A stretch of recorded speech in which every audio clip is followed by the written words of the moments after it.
Hello মা, আমাকে না আমার শাশুড়ি আটা মাখাতে বলেছে। হ্যাঁ, এটাতে কোনো ভয় পাওয়ার কোনো কারণ নেই। আমি যেমন যেমন বলছি সেমন সেমন কর। প্রথম আটা ঢাল। কোথায়? আরে তোর মাথায়, এটুকুনি জানিস না? বিয়ের আগে কতবার করে বলেছিলাম কাজগুলো শিখে নে। আচ্ছা আচ্ছা, বুঝে গেছি বুঝে গেছি। এবার কি করবো? গ্লাসে করে জল ঢাল।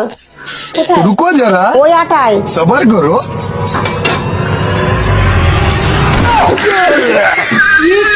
বল শক্ত আছে না নরম আছে? নরম নরম লাগছে। তাহলে একটু শুকনো আটা দে। করেছি।